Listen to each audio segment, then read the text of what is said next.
అంటూ సత్యం మాట్లాడతాడు. ఇంకా మనోజ్ రానే వస్తాడు. ఏంటి మనోజ్ జాబ్ దొరికిందా అనగానే, లేదు రోహిణి, చాలా చోట్ల తిరిగాను, ఎక్కడా వేకెన్సీ లేదంటున్నారు, ఇంటర్వ్యూ చేసినా కానీ జాబ్ ఇవ్వనని చెప్పేశారు రోహిణి అని చెప్పనేసరికి, జాబ్ సంపాదించడం అంటే అంత ఈజీ అనుకుంటున్నావేంట్రా లక్షల మింగినోడా, అందుకే కార్ డ్రైవింగ్ చేయమని చెప్పాను అనగానే, ఈరోజు కాకపోతే రేపు సంపాదిస్తాడు, రేపు కూడా ఇలాగే వెళ్ళి మనోజ్, ఖచ్చితంగా ఏదో ఒక రోజు జాబ్ వస్తుంది అని చెప్పనేసరికి, సరే రోహిణి చాలా నీరసంగా ఉంది, కొంచెం జ్యూసు అని చెప్పనేసరికి, ఏమేనా మనోజ్కు జ్యూస్ తీసుకురా అని చెప్పనేసరికి, నా భార్య ఎందుకు తీసుకొస్తుంది, ఆయన పార్కులో కాలక్షేపం చేసేవాడికి నా భార్య సేవలు చేయదు, ఎవ్వరికీ చెయ్యొద్దని చెప్పాను కదా అనగానే, అలాగేనండి అనగానే, నువ్వు ఉండు మనోజ్, నేను వెళ్ళి తీసుకొస్తాను అంటూ రోహిణి కాస్త జ్యూస్ తీసుకొచ్చి ఇస్తుంది. ఎవరికి వాళ్ళు వెళ్ళిపోతారు. మరుసటి రోజు బాలు మీనాకు ఫోన్ చేసి, నాకు లాంగ్ ట్రిప్ పడింది, నేను మధ్యాహ్నం భోజనానికి రాను, నువ్వే భోజనం చేసేసే అనగానే, సరేనండి అని చెప్పి మీనా అయితే చెప్తుంది. బాలు కాస్త రోహిణి వాళ్ళది ఏ ఊరో ఆ ఊరే ట్రిప్పుకి వెళ్తాడు. మేము మొన్ననే ఈ ఊరు వచ్చామండి అనగానే, అవునా, మేము ఈ ఊర్లోనే ఉంటాం బాబు, ఈ ఊర్లో వాళ్ళంతా కూడా మాకు బాగా తెలుసు అని చెప్పనేసరికి, అవునా, సుగుణమ్మ గారని ఉంటారు కదా ఒక చిన్న పిల్లోడిని పెట్టుకుని అనగానే, అవును బాబు, వాళ్ళ అమ్మాయి కూడా రాజమండ్రిలోనే చేస్తుంది కదా బ్యూటీ పార్లర్లో అనగానే, అదేంటండి వాళ్ళ అమ్మాయి ఎక్కడో దుబాయ్లో ఎక్కడో ఉందని చెప్పారు అని చెప్పాను. కానీ అదేంటి బాబు దుబాయ్లో ఉండడం ఏంటి, మొన్ననే ఊరొచ్చిందంట కదా, అప్పుడు కూడా నాకు కనిపించింది అని చెప్పనేసరికి, ఏంటి మొన్న ఊరొచ్చిందా అంటే ఏ రోజు అని చెప్పాను. కానీ అదే బాబు ఆ రోజు సోమవారం అనుకుంటా అని చెప్పనేసరికి, బాలు కాస్త శుక్రవారం వెళ్తాడు. సోమవారమే కదా మేము కూడా ఈ ఊరొచ్చాము, ఈ ఊర్లో ఎవరిని అడిగినా చెప్పలేదు అని చెప్పనేసరికి, ఆ అమ్మాయి ఎలా ఉంటుందో మీకు తెలుసా అని చెప్పనేసరికి, తెలుసు బాబు, తను అంత పెద్ద హైట్ కాదు, తెల్లగా గుండ్రంగా మొహం ఉంటుందని రోహిణి పోలికలన్నీ చెప్తాడు.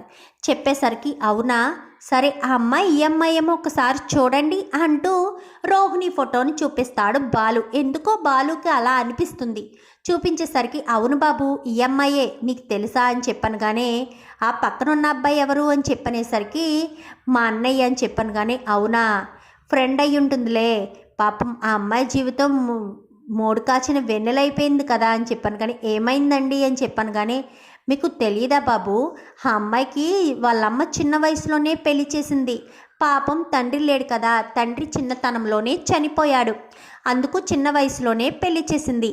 ఆ పెళ్ళైన సంవత్సరానికే పెళ్ళేమో తల్లి అయ్యి కూర్చుంది, అతనేమో యాక్సిడెంట్ అయ్యి చచ్చిపోయాడు అనగాని, అవునా, అంటే ఇప్పుడు ఈ అమ్మాయి అని చెప్పాను. కానీ ఈ అమ్మాయి పేరు కళ్యాణియే, ఈ అమ్మాయి భర్త గురించే చెప్తున్నాను అని చెప్పనేసరికి, అవునా, సరేనండి అని చెప్పాను. కానీ ఇంకేంటి బాబు, ఎలా ఉన్నాయి మీ ట్రిప్స్, అవి బాగానే నడుస్తున్నాయని. కానీ బాగానే ఉన్నాయండి అని చెప్పనేసరికి, ఎప్పుడు నువ్వే లాంగ్ ట్రిప్స్కి వస్తావేంటి బాబు అనగానే, మా వాళ్ళు ఎవరు అంత గమన లాంగ్ ట్రిప్స్కి రారండి, నేను మాత్రమే వెళ్తుంటాను అని చెప్పనేసరికి, ఇంతకుముందు నువ్వే నన్ను ఒకసారి ఇక్కడికి తీసుకొచ్చావు, నీకు గుర్తుందో లేదో అని చెప్పాను. కానీ ఎంతోమందిని తీసుకువెళ్తాను కదండి, నాకు గుర్తు లేదని. కానీ నిన్ను మాత్రం బాగా గుర్తుగా పెట్టుకుంటాను బాబు, ఎందుకంటే నువ్వు ఏం చేసినా కరెక్ట్గా చేస్తావు, డబ్బులు కూడా కరెక్ట్గా తీసుకుంటావు, తొందరగా కూడా తీసుకొస్తావు, అలా అని స్పీడ్గా కూడా వెళ్తున్నట్టు అనిపించదు, కారు కూడా మంచి కండిషన్గా ఉందని అప్పుడు కూడా చెప్పాను. కానీ అవునా, థ్యాంక్స్ అండి అని చెప్పి ఇంకా అయిన తర్వాత బాలు కాస్త సరేనండి వెళ్ళొస్తానని. కానీ అలాగే బాబు అని చెప్పి ఇంటికి వచ్చేస్తాడు. ఇంకా బాలుకి తెలిసింది కదా, ఇంటికి వస్తాడు. రావడంతో నాన్నోయ్ అంటూ పిలుస్తూ ఉంటాడు.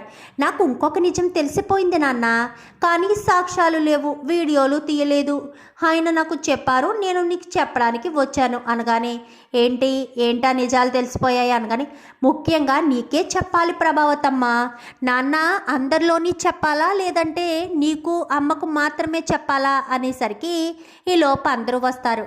ఏంటి అందరిలోని చెప్పు, ఏం తెలిసింది అంటూ ఇంకా రవి ఇటు శృతి అనేసరికి, సరే డబ్బడమ్మ, నువ్వు చెప్పావు కాబట్టి అందరిలోనే చెప్తాను, అందరూ ప్రశాంతంగా వినండి. ఈ పార్లలమ్మ ఉందే, ఈ పార్లలమ్మ అసలు పేరు కళ్యాణి అంట. ఈ పార్లలమ్మకు ఆల్రెడీ పెళ్ళయిందంట. అని చెప్పనేసరికి ఒక్కసారిగా షాక్ అయిపోతుంది రోహిణి. రే ఏం వాగుతున్నావురా అని చెప్పాను కానీ, చూడు ప్రభావతమ్మ, నేను చెప్పేటప్పుడు ఫ్లో మాత్రం మిస్ అవ్వకూడదు. నీకు ఎలాంటి సాక్ష్యాలు కావాలన్నా నేను తీసుకువెళ్ళి రుజువు చేయిస్తాను.